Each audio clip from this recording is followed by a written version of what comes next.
We're Oh my God. I have missed you so much. Oh my goodness. I was just like, I'm just vibrating. Yes. And stuttering. I'm just vibrating. I'm Yes. so excited to be back ranting with Dr. Jay-Z. Here we are. And having this beautiful experience together. I'm clicking all of these shares. I'm getting it out into the world. Look at new thought, unity. Love that. Let's just get this shared. Spread that good. Spread that good. Audrey, let's rant. Let's rant. So this is the Rant, Radically Affirmative New Thought, where Dr. Jay-Z and the Saint have conversations consciously about things that are needing to be discussed, I guess. Yeah. Whatever wants to come up. We're looking for our beautiful audience to give us some ideas about what to rant about all the time. So if you've got something you want to rant about, that we haven't already ranted about, let us know in the comments. Well, here's the thing. If we have already ranted about it, it may be a consideration that if somebody's asking about it again, there's more clarity that's required. So maybe that's true. That is true. Absolutely. Yeah. We can always dive deeper. And our beautiful waste management trucks are going by. So my puppy, who's sitting right over there, doesn't like when that happens. So if you're watching, let us know you're watching in the comments, and for sure help us get this out into the world, because the world needs some radically affirmative new thought, I think. So click that share button. If you're watching on YouTube, thumbs up. If you're on Facebook, hearts. We love those hearts. Give us those hearts. We love them. Yeah. And so here we are. I'm talking to Dr. Jay-Z. And I'm talking to Saint Steph. And we're here to rant with you. That's right. So Saint Steph. Yes, my love. Who are you? Oh, well, I am Reverend Steph St. Amand. I am the spiritual director for One Love Awakening, and we are a heart-centered online community that rallies around the concept and the construct of radical love and self-acceptance. So we inspire each other and ourselves to continue this beautiful path of spiritual living. And who are you? Oh, I'm Dr. Jonathan Zenz. I am the senior minister at Unity of Tucson, which is a beautiful spiritual center here in Tucson, Arizona, where our purpose is to provide the teachings, the enlightened teachings of the New Thought philosophy in order that we may master spiritual understanding, find personal purpose, and develop a spiritual path. Nice. So that's what I do. Yes. Yeah. Oh, that's some good stuff. Yes. Indeed. So we've got Jerry's here. Oh, yeah. I said that you should be in. Okay, I'll let you be in the driver's seat. I will keep my hands off of the buttons. We both like driving. Peace and blessings. Hi, Jerry. Welcome. Yeah. Yes, keeping my peace during political chaos. Many opinions. Yes, there are, and it's keeping the peace. So I know that right now that's we're moving into this topic for the themes of Centers for Spiritual Living. This month, September, is about peace, falling to pieces and finding peace. And so that's a beautiful thing. Peace is so, I think that's what we're really all looking for, right? Like that inner peace. Right.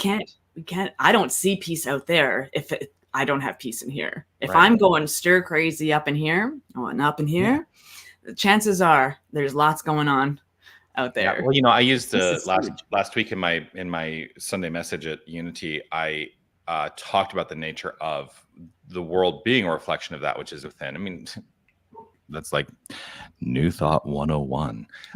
The world is a reflection of that which is within us. And so there's a Holmes quote, and I'm going to paraphrase it terribly right now, but basically Dr. Ernest Holmes said, if you want more love in your life, be more loving.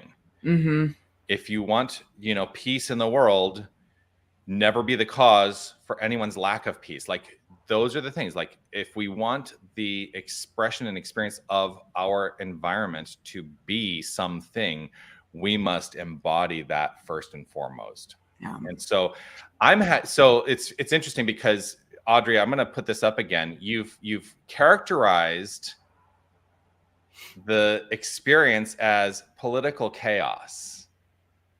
And I just want you to know that's not what I'm experiencing. I'm not experiencing political chaos. I'm experiencing the free flow of perfection. This because it's my decision to experience it this way. I'm experiencing the free flow of perfection, and I do not let myself veer off of that course.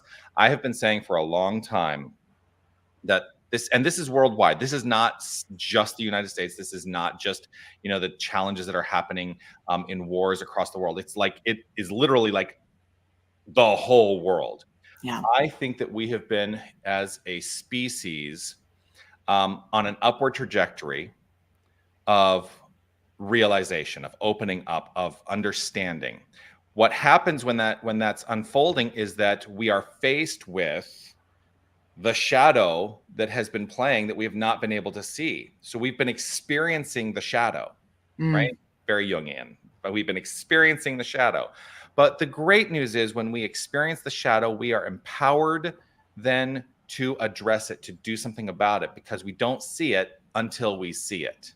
We don't understand the shadow until we understand it. And so once we are made aware of the shadow at play, we are empowered to do something about it. And whose responsibility is it to shine the light, to dissipate the shadow? Each and every one of us. And so I don't let myself be moved adversely. I mean, to the best of my ability. I'm not saying this. I'm not saying I have mastered this. I'm working on it. But do not let myself be moved adversely by stuff in the world of form in that way any longer. Well, and that's just it. We are all a work in progress, because we were born perfect. We were born in the reflection and emanation of that which is perfection, a divine, infallible presence. And so we have that in us, and we are that. And then every single day we start telling ourselves different stories about our lack of perfection. Right. And so in that beautiful place of peace that is within me, it is first in the infinite presence. The presence of divine substance and source is at peace. It is never in chaos. It is never constructing or deconstructing itself. It is only in the flow of its own being. And we get to be in that. I finding peace inside of myself. This is the only journey. It's the only journey. And we are all on that same journey. Whatever it is, that thing is that you're looking for: love, peace, joy, abundance, prosperity. All of it is already right where you are. Right where you are. And we get to decide with this magnificent mind of ours how we show up, what even is triggering us.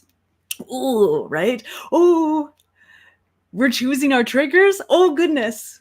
Well, and that's the thing. No one installed those triggers. That's right. No one else installed those triggers. Those triggers were installed by us. Yeah. We allow ourselves to be triggered by things. Yeah. And it's a decision. It all boils down to decision. Because I truly believe, I absolutely 100% have faith in this statement. Every single one of us is doing the best that we can. And like Maya Angelou said, when we know better, we do better. And so if I see myself as not doing better, it means I haven't learned to do better yet. I'm exactly where I need to be in the stuff of it. In the stuff of it. I mean, some of my community know right now what I'm experiencing in my life. And it's not political chaos. It's a fractured, dislocated coccyx. And what my severe, on a scale of 10, I have a 12 pain threshold these days throughout the day. It's not constant. But what it has done for me is helped me be more compassionate to other people who I know are in physical pain. Yeah. What I'm doing in my own mind to help the process of healing. Thank goodness I know these tools of prayer, these tools of meditation, these tools that help me move forward, right? These are beautiful things. And so using all of that, not taking this healing journey for granted, being in the pain and knowing it is for my highest and greatest good, because it cannot be for any other thing. And so anything that is in our lives out there, it is for the highest and greatest good of what is in here. And if we can't do it alone, that's what community's for. We're both community leaders, right? We're both people out front. And so we're here creating community, because I know I didn't get this far in this journey by myself. Right. I had Ernest Holmes. Yeah. Well, I had Ernest Holmes. I had Raymond Charles Barker. I had Eric Butterworth. I had the Fillmores. I had, But you mentioned that notion of community, and I think it's an important thing to really consider as well, because I was talking to somebody, was it just yesterday? I think it was. The days mush together sometimes. But I was talking to somebody about the challenges that we face as a community sometimes. And what I mean by that is there are factions of us who want to be so independent, we forget that there is a reliance upon each other. And I'm like, if you want to be truly independent, does that mean that you are now going to go out and grow your own crops? Or are you going to allow yourself to be supported by farmers? Because we can't. Here's the thing. We all have the capacity. We are all enabled to be fully 100% independent. But for me, that sounds like a really lonely life. And so I want to be interdependent. I want to revel in and experience the interdependence. None of us is in this alone. We don't need to be in this alone. Yeah. And so I celebrate that. Community is really important to me. Really important to me. In fact, I always say, when it comes to spiritual centers or churches or whatever you choose to call the place that people go for spiritual considerations, I was about to say worship. I like to say worthship, to recognize your own worth in the experience of spirituality. Mostly people are not going for the spiritual philosophy or for the theology. They are going to be with community. Yeah. Yeah. And sometimes they've got great music too. That's true. Yeah. So I see this. Post-traumatic stress disorder is difficult to handle, needs a lot of therapy. Yes. And, like each journey has that, has its unique experience. And so I've handled post-traumatic stress in the way I've handled it. And I absolutely honor those who seek out therapy. I think therapy is a beautiful addition to a radically spiritual life, if that is what is required for your wholeness to return to you, right? It's because you're not separate from that wholeness, but we forget we are whole. And so whatever path leads you to that, right? My chiropractor, I chose, that one of the first things she said to me was, let's get you back to wholeness. And I was like, oh, did I find the right person to be in my healing journey? Right. And so there's always these beautiful signs or signposts in our lives to help us find the right community, find the right therapist, find the right therapy, because it's not all the same. And I do recognize, in community, when we especially are just beginning our journey in community, we're bringing all of our baggage with us. We're bringing all of our trauma with us.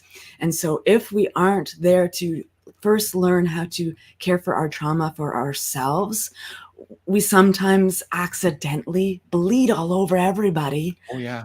And create more of that stuff. So we have to find out what it is we want in our life. For me, it's definitely peace. Peace is something that is really relevant in my life. Yeah. And I seek it out. I pray on it. I meditate on it, and I contemplate that experience. And so we really need to find, as a unique and unrepeatable expression, what it is for you. What is your thing? And allow that to just be the focus. Find who you are and focus on that, because everything else will chip away. I've been sitting here like thinking, do I say this out loud? And the answer is yes. Yes. And I want to preface this by saying this is not, I don't intend for this to be a statement of disrespect.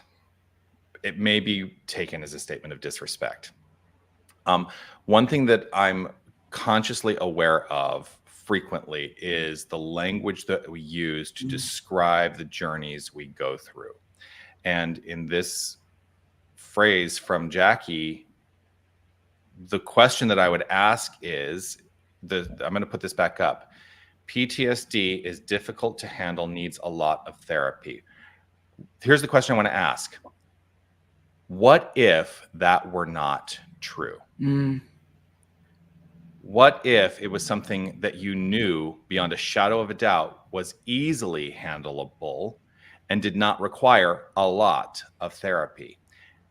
That's the first question. What if that was not true? Second question is, where did we learn that? Where did we learn that it inevitably has to be difficult to handle and require a lot of therapy? And it's just questions to consider. I'm not saying it's right or wrong. And we're going to have the experience that we're going to have around the experiences that were happening. I do hold that the statistics support the idea that PTSD requires a lot of therapy and is difficult to handle. I live within that construct. So I ask myself, what if that were not true? What if something else were true in addressing the PTSD that might be present in my life? I don't know. It's something that it's the work, like by Byron Katie, right? It's like, is this true? Is this true? Is this really true? And that's, the thing. I'm leaning into your your thinking here. Like, even what we believe caused the trauma, is that true? Right. So I don't know if you remember, there was a conference. I want to say it was, I think, the 2009 Centers for Spiritual Living conference in San Diego. I was just finding this teaching. So I believe at that conference, so Byron Katie was a keynote at that conference. Oh, wow. And she was explaining the work. And it was so fascinating because about half of the attendees left that session because it was so challenging for them to hear that very notion, which is why I say, my comment on Jackie's comment, like I said, I don't want it to feel disrespectful, because we're all having the journey that we're having. We're all going through the journey. We're growing through the journey that we are growing through. And PTSD statistically is a challenge, right? Yeah. And I just think I think if we could start to open up to the idea of asking ourselves the question, is that true? Maybe it's not. Maybe we can collectively, and this is the thing, if we collectively decided that there was another idea, I think we could change the tone and the tenor of the entire experience of PTSD. I'm not a like Marianne Williams said, prayer can change the world. So, again, we go back to that. Where are we focusing our attention? Are we focusing it on the healing or on the challenge? Right. I had a beautiful conversation with a community member a couple of weeks ago, and she just kept saying a word, and she's like, you know what? I'm going to stop saying that. She was using issue or challenge or hardship. She was using that. And she's like, I have a new project. And I was like, what a great way of thinking about something you're working on in yourself. I'm working on a new project. Yeah. And I was like, wow, that's great. I'm totally using that. And that line is perfect for so many things, right? Like, what if it's not true? Yeah. Because my first night, Jonathan and I have talked about this. My first night in ministerial studies class, my teacher said to me, ministry is hard. It's like being pulled through cheesecloth. And so therefore, that was implanted in my mind. And for the first 6 years of my ministry, until I decided something different for myself, it was hard. It felt like I was being pulled through cheesecloth. And that doesn't have to be true. What you're called to do, you already have all the skills inside of you.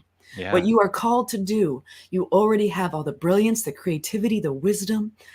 What you are called to do is already within you, programmed perfectly. And so we turn off all of those outside voices that say things might be hard or difficult, because if it's yours to do, you're already on the right path, beloved. You're already moving forward in the way you are required to.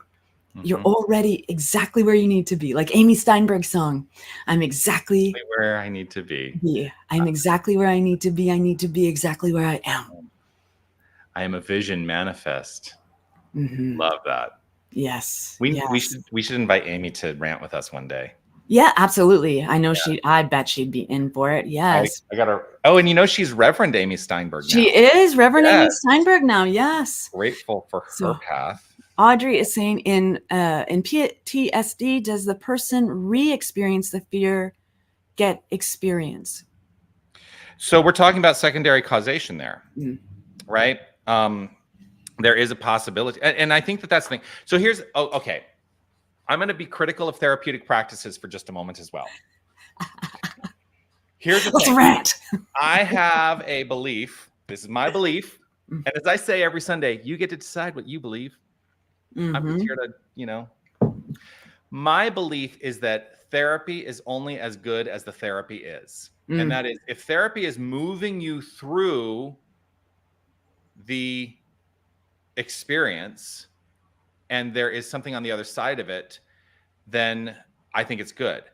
I have had the experience of therapy where the work that I've been doing has just been keeping me replaying the muck, and I keep reliving the muck in my life. Yeah. So I think so if you're in therapy, if you're in a therapeutic situation for anything, open up in an awareness to see, is it keeping me held back in the muck, or am I actually making progress forward? And if you're not making progress forward, I don't often give advice, but I'm going to give advice. Find someone new to work with. Because if you're not moving through it, you're going to be stuck in it, or even sometimes we may be devolving ourselves. Right. Yeah. It always conversations like this, like especially the re-experiencing, right? The past is gone. It does not exist. The only place it exists is in our own minds. And it always reminds me of the first episode of Deep Space Nine, Star Trek Deep Space Nine, where Cisco is he's in conflict. He's talking to these higher beings who don't have a linear experience of life. They are omnipresent and omniscient. And so he's having this conversation, and they're inside his mind. And he says, like, why do you keep showing me? This is the worst day of my life. Why do you keep showing me this? And they say, we're not showing you this. You keep living here. Why, if this isn't what you want to experience, why are you living here? And that's how the only way we can move forward in our lives is if we stop replaying what doesn't exist anymore. Yeah. Right? All of my trauma in my life, it's back there. It's not in today. Anna Green Gables. Anna Green Gables, one of the most prolific, famous books in Canada. Yeah. Canada's history. Yeah. Right? The teacher says to Anne, today is a brand new baby day. Yeah. There's no mistakes in it. Yeah. Today, there's no trauma in this day unless we create it again and again. Mm-hmm. And I know that's hard for us when we are in our trauma to hear that. Yeah, it is. And there is trauma happening for people. And here's what I want to say about that. Every single person, I believe every single person is equipped fully, wholly to let go of those moorings of the past. And you don't need to believe anything I say. You don't need to believe, but if you're not going to believe something I say, check in on the beliefs that you've taken on from other people, because there are a lot of people out there who are going to say, oh, those past things, they're informing your present. They're informing your present. Well, they are, as long as you continue to allow them to inform your present. And perhaps the information, the way that your present is being informed, can be turned around 180 degrees. So for instance, if a past idea that I find to be challenging is informing my present and creating more challenge, what do they say? If we are not willing to learn from history, we will repeat it. So I can look at that history and say, the past challenge is something I do not need to experience any longer. I'm turn it around 180 degrees. That past is still a part of my awareness, but I don't need to let it inform how I choose to move forward. Yeah. Yeah. And awareness is the point, right? Awareness, who was it that said, was it Holmes? Awareness is the destination. Yeah, I think so. Yeah. Yeah. Awareness is the destination to when we are aware. And just a reminder to everyone who's watching, who might even be triggered by this conversation, we are not suggesting in any way spiritual bypass. No. Jonathan and I will never recommend that. Because we've both already expressed, you got to feel it to heal it. Right? So it's not about that. And if you are in the grief from something significant, we're not saying don't feel. No. We're saying be open and willing to move through it and not plant things there to keep growing. Grief is a huge process that looks different for everybody. And often it's misinterpreted, right? There is, because I didn't know, like I thought grief was just if I lost somebody who transitioned, and that gives me the right to grieve now. I can grieve now. But you can grieve the loss of your old self. You can, like, there's all of these experiences. Right. So we're not saying don't feel it. We're saying don't set up camp. Don't be open and willing to know a greater truth, to change your thoughts and beliefs. How many thoughts and beliefs I've had to change to learn how to love myself, right? All those stories we have to go through and just keep flipping through those pages. Next chapter. Yeah. Grief is one of those things that we as ministers are faced with a lot of people in communities that we serve, right? Grief is first of all, grief is a universal human experience. Yeah. Let's understand that at some point or another, every single one of us will experience grief. Yeah. And usually when I'm working with people, one of the first things I will talk to them about is to say, listen, let's reframe grief first. What grief is it is the overwhelming feeling of love that has no object towards which it can be directed. That's what grief is. And so for many of us, we most profoundly experience grief when we have lost someone who's made their transition. That's usually like what most people consider to be that definition. But it is like whatever grief can be the outflow of anything in our lives. We can have the experience of grief through the outflow of anything in our lives. And the other thing is there was a great, I saw this graphic at one point, and it was a great reminder. And I use this all the time now because most people are saying, I need to diminish, I need to like squash the grief down, I need to like let it. And what this graphic showed is it showed like a ball within a jar, and the ball basically filled the jar, and the ball was grief. It was titled grief, and the jar was around it was like, this is you. And so the ball feels really big within that jar, right? And it wasn't, and it says, it's not about trying to diminish the ball, it's about growing the container. And that's how we gracefully grow through grief, is by growing our own container. Yeah. Awesome.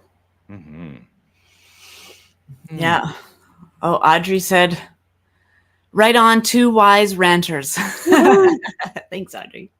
Thank you. Thank you. Yeah. And again, that's why we do this together. I had a grief sponsor.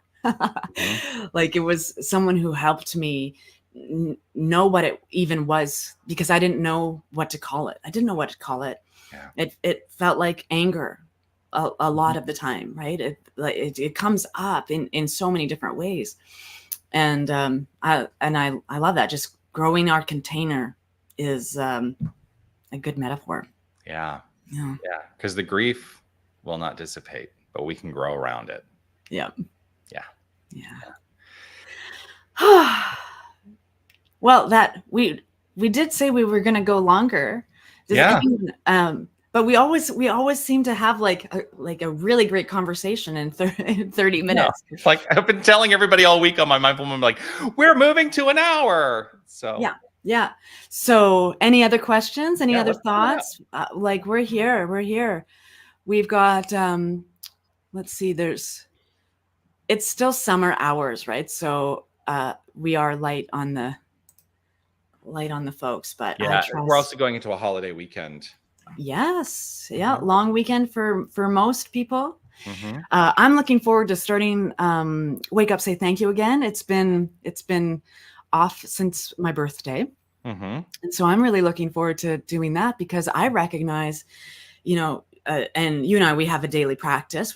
You've got mindful moment, Wake Up, Say Thank You. And but daily, consistent spiritual practice, that's like how we get through everything. That's how we get through everything, you guys.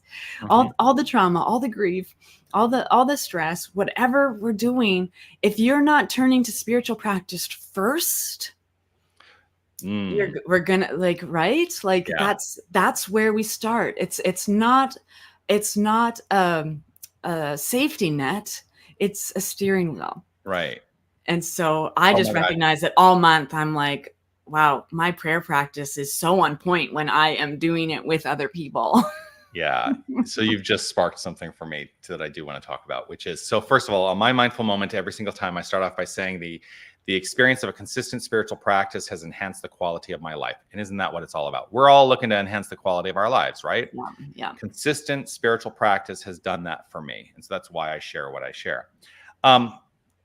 What I was jumping out of my seat about, though, is this.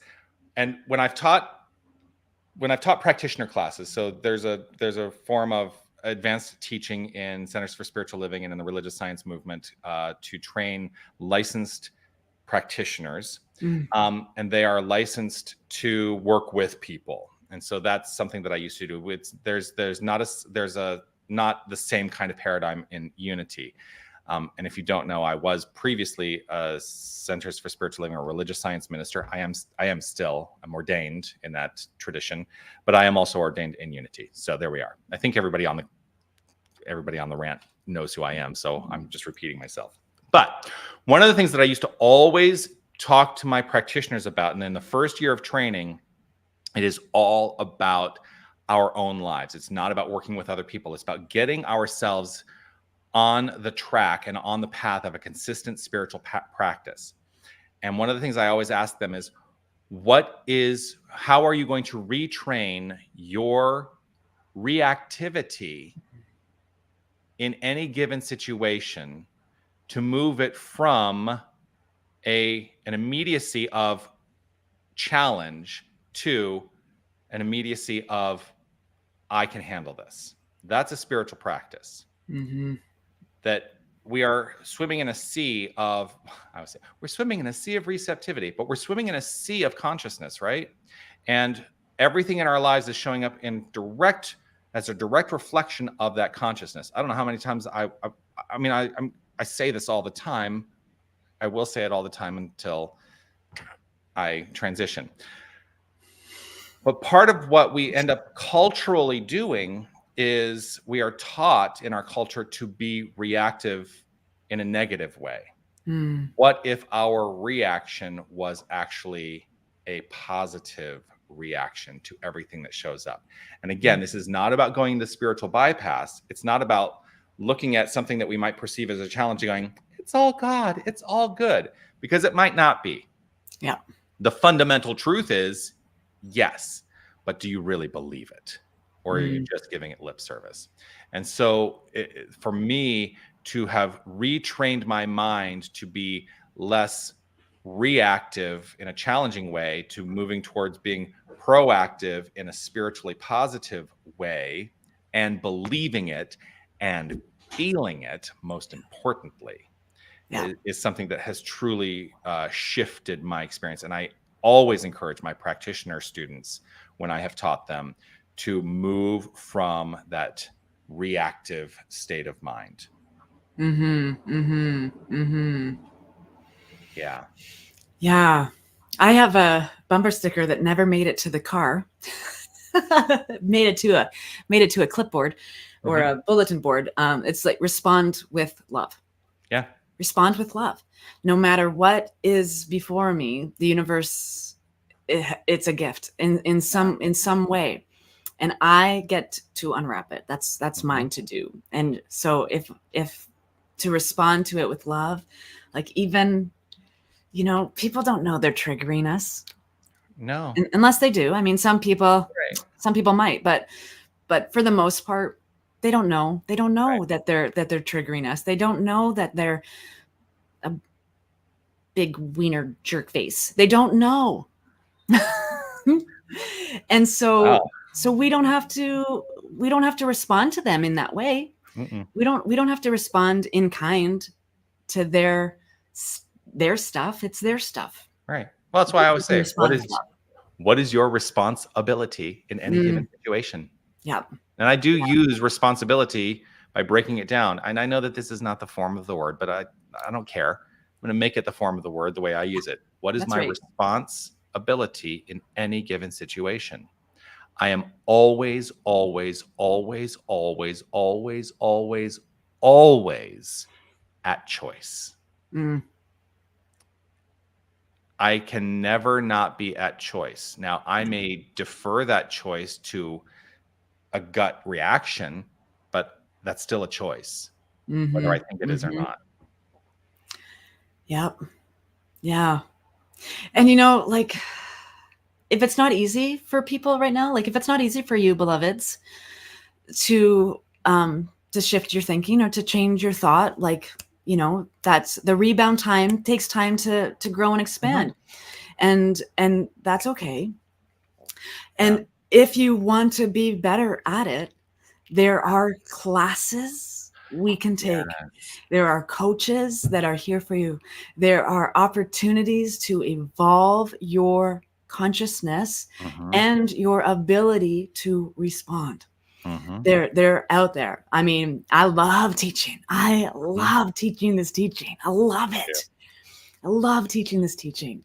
I love being in rooms and people having like giant thoughts just dropping like it's hot. Yeah. And changing the whole room. Yeah. Right. And so whatever it is you're growing through, a class is a great way to do that. And I know Dr. Jonathan has classes throughout the year. I have classes. Reverend Tammy and I do lots. Like, we do classes that are, what I love about the science of mind or religious science or new thought is that I'm not teaching people what to think. I help folks facilitate new thoughts. Right? I help people, or I teach people how to think, not what to think. That's the beauty of this this philosophy that we're in, this teaching that we're in, because it is open at the top. You have a direct line to an intelligent presence that is back of absolutely everything. You have an inseparable means to all of that good that is already before you. And we get to clear out the stuff so that that good shows up faster, easier, effortlessly, all of that good stuff. And that's the key too. You know, I used to talk about, you know, the response time that it might take. Like, there was a time in my life where I would have a negative response to something, and I would live with that for, let's say, a full day. And that emotion, that feeling tone would then dictate the experience of my day. Right. And so as I began to, what I used to call it, narrow the gap of experience to response. And that is moving from experience. Maybe perhaps there was a reaction, but I'm moving away from that reaction, and the response time towards what is on the other side of that is lessened. And when I really moved through that, and okay, so my husband, I got to talk to my husband about this, because he's not letting me off the hook about some things. We have these moments that we call, that was a car moment. We just say to each other, that was a car moment. And I can't explain it to you other than to say, we saw this video where these two people got out of their car and they started to walk, but the car brake was not put on. And so it rolled down the hill and into a ravine or a body of water. I can't even remember what it rolled into. And they both just sort of looked at each other. They didn't get upset about it. And it was just kind of like okay, I guess that's something we're going to deal with now, right? It wasn't to get upset in the moment. So whenever I have a reactive experience that perhaps could be considered negative, he will look at me and go, that was a car moment. Like, I don't need to have that response. So we're trying to be good reminders for each other as well. Yeah. So we still have, we may still have those reactive moments. So number one, to move more quickly through to the response of positivity, let yourself off the hook for the reaction that you had. Let yourself off the hook. I love reminding myself to let myself off the hook. I love reminding everybody in my life, let yourself off the hook. You do not need to beat up or berate yourself for the way you reacted in the past. You are in charge. And so what is possible now? Once you let yourself off the hook, what is possible now? Reframe the experience in your own mind. Yeah. Dolly Parton, one of my favorite quotes. I've carried this for several decades now, because the movie Straight Talk came out in the 80s, I think. It's a long time that this, and I was a kid. But she said, get down off the cross, honey. Somebody needs the wood. Somebody needs the wood. Right. And so who's putting you up there? Right? Who's putting you on the hook? It's the same thing. And our beautiful capacity to respond, to rebound, all of that good stuff. We get to be this. We get to be this work of art. We get to be this beautiful life. We get to. And so sometimes it looks sticky and messy, and it's okay. Everything's going to be okay. Yeah. Can I move us beyond we get to? Yeah, we are. Perhaps we start affirming we are blessed to. We are blessed to, yeah. Yeah. For me, the I get to is it's like a childlike enthusiasm of I get to go onto the playground now. Yeah. My life is blessed for sure because of all the things I get to do. Yeah. Audrey, she's got a long one here. You know what? I'm going to do it, Jonathan. Put on my glasses. Have at it. I've done the same thing. So, yeah. Same stuff. How can people trigger? Is it stimulus and response? If a person is triggered, isn't it their own inner work? Hope I am clearly communicating. Yeah. If a person is triggered, because the person doesn't know they're triggering you, unless they are an a-hole and they're doing it on purpose, but that's also their work and our work. It's the inner work. Yeah. It I is absolutely. I always ask the question, who installed the trigger? Yeah. Yeah. Who installed the Yeah. trigger? Yeah. It's not anyone's fault. They pressed a button that I installed myself. Right. Oh my goodness. Like, and for sure, now I just like having my glasses on. For sure, work in progress. I know I'm a masterpiece. I know I'm a masterpiece, but you know how long sometimes it takes people to do a masterpiece? A lifetime. And so I'm committed to a whole lifetime of getting good at being me. And so even still, as awake as I am, as all the classes I have behind me, of all my certificates that show that I'm so brilliant and so on it, right? Just a few weeks ago, I was in an entire week of reactionary experience because I got a text message. Right? They didn't know they pressed a button. That's my work. Do I want to create more drama between me and this person? No. So here's a true fact. This is a true fact.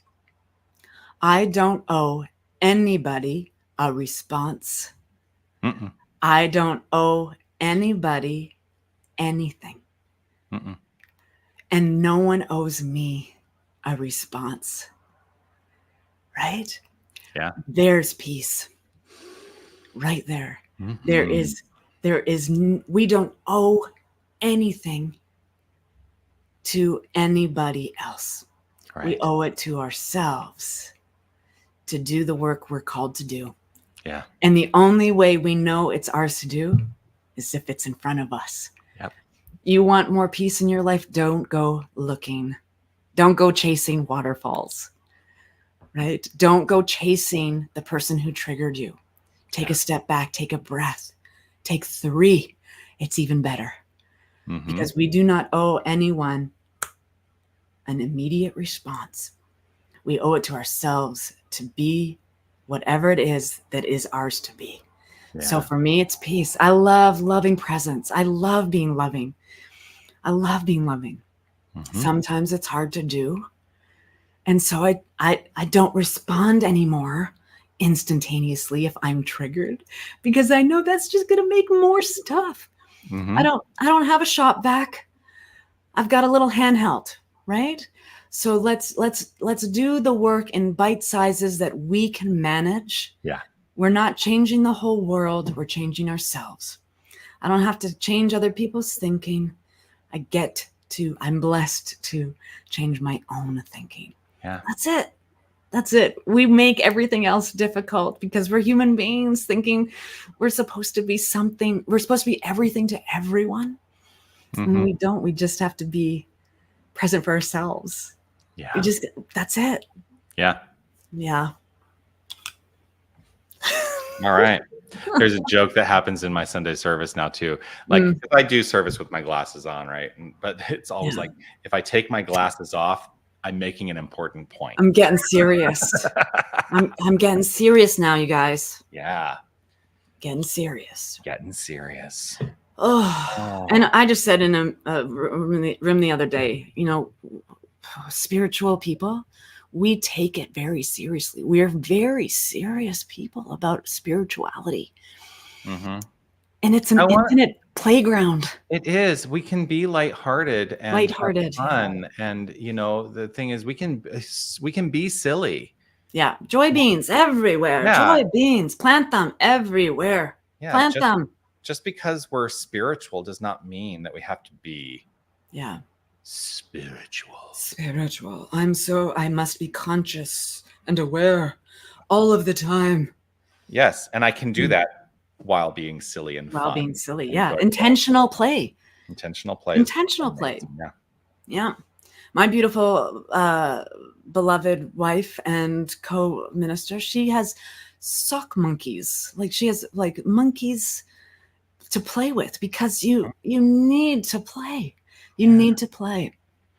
Be like a child. Yes. Childlike in your wonderment. Explore childlike wonder. That's part stay curious.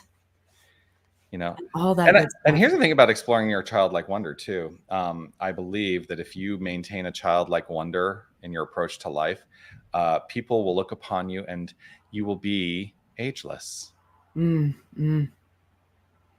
Yeah. Because people always look at me and they're surprised at my age. And I'm like, you know what? I maintain childlike wonder as a primary frame of mind. I look upon life through the eyes of childlike wonder. And yeah. There's another beautiful, I'm always just ready for a movie quote or something, right? So Hook, Robin Williams, Hook. And he's an old guy and he has lost his play and he's found himself in Neverland again. And Raphael, or one of the little kids, they're just like bombarding him with like balls and things, like play, because he has forgotten how to play.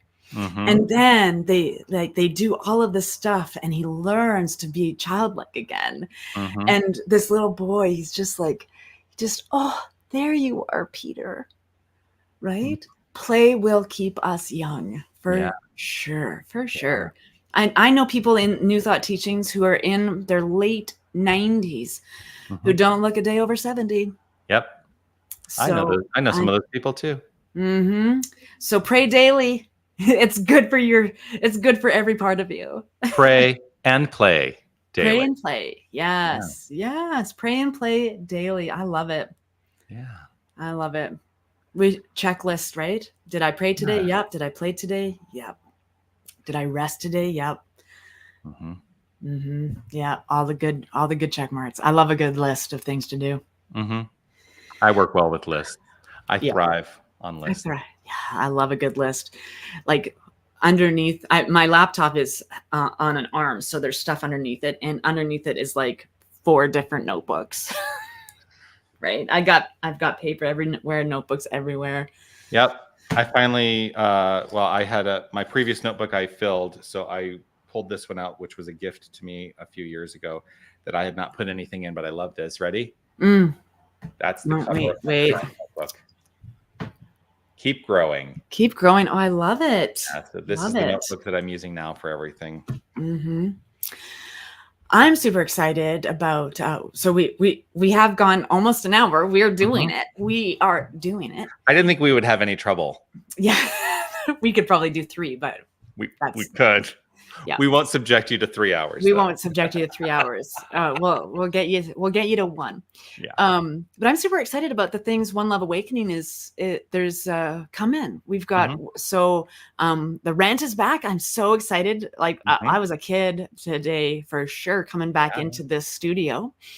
And so Monday morning, Wake Up Say Thank You is back in its regularly scheduled programming. We've got some things. So for those of you who do Monday musings with us, we've got it's a long weekend, so Peg and Thelma want to do it the second Tuesday of this month, just for September. So that's happening. And on our store, coming to a One Love shop near you, we're going to have workbooks and journals that have prompts to help you engage in conversations like this with your own being, because your mind is just as magnificent as Jonathan and I's. Absolutely. Right. So all of that good stuff. What's happening at Unity of Tucson these days? We got all kinds of stuff. So, we're a quote unquote brick and mortar operation. But the mindful moment is back. I started back up with the mindful moment this week. And so that's at 9 a.m. on Mondays, Tuesdays, Wednesdays, and Thursdays. 9 a.m. I always have to say 9 a.m. Arizona time, because Arizona does not observe daylight savings time. So when your time changes, so will the mindful moment. But it will always be at 9 o'clock in Arizona. So that's happening. We have on Wednesday afternoons here in person, we have at 12:30 p.m. the Silent Unity prayer service. We have Celia Farron, who is a musician, self-described badass bardess, redheaded force of nature. She is she writes songs that commingle the silly and the sacred. So I love that. Yeah. So she's here on the 8th of September. She's going to be our musical guest at Unity that morning, but also doing a concert that afternoon at 4 p.m. That concert is co-produced by Center for Spiritual Living Tucson and Unity of Tucson. Nice. Collaboration. Yeah. We have World Day of Prayer coming up. The Unity World Day of Prayer is coming up. Starts September 11th in the evening and goes for a 24-hour prayer vigil right through the 12th.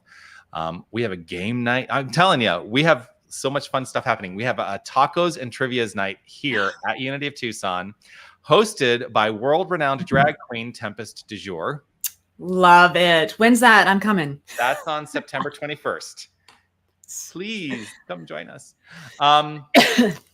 Pride is coming up in Tucson because we do Pride in the fall because it's too darn hot in the summer here.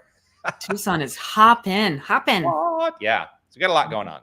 Love it. Love it. Wonderful. Well, and the great news is, everyone, tell your friends. Rant will be back next Friday because we are doing it. If you have guest ideas, if you want to see Jonathan and I rant with someone you love, let us know. And keep those topics coming because we love ranting. We do. Yeah. You can always reach out at our email addresses, which are right there on the screen. They have been this whole time. Write that down. Reach out. As they used to say, reach out and touch someone. Yeah. In the phone book ads that they used to run. Yeah. Remember phone books? Those don't exist anymore. They do. I have a phone book downstairs, Winnipeg. Yep. Well, Canada is about 10 years behind everything in the US, I think. I know it's holding something else up. It's never been opened because Google exists in my life. Yeah, right. Yeah. Okay, beloved. I love you. Set? I love you. Yeah. I love this time together. I love everyone who's watching. And if you do catch this on the replay, let us know by putting that hashtag replay in so that we can come and see who's watching later in the day. Yeah. I know you're enjoying it. We were getting lots of great feedback, both of us, in all manners of and means of getting feedback. So and let all your friends let your friends know that we're here every Friday, 9:30 Pacific, 11:30 Central. Yes. Which then I have to say, for those of us who are in Arizona, it will change for us at a point. When everybody else daylight savings time, it'll shift by an hour for us. We'll catch up. Okay, everybody, have an awesome weekend. It's Labor Day weekend for a lot of us. A lot of us have a long weekend, but I will be starting on Monday. I'm not taking a long weekend. I just had a month of not doing wake up. So our offices are closed on Monday, but I'm going to be here as I often am. Because we love what we do. That's right. Yeah. Okay, everybody. Lots of love. Mwah. Peace and blessings. Peace and blessings. Oh, I got to press buttons. There we go.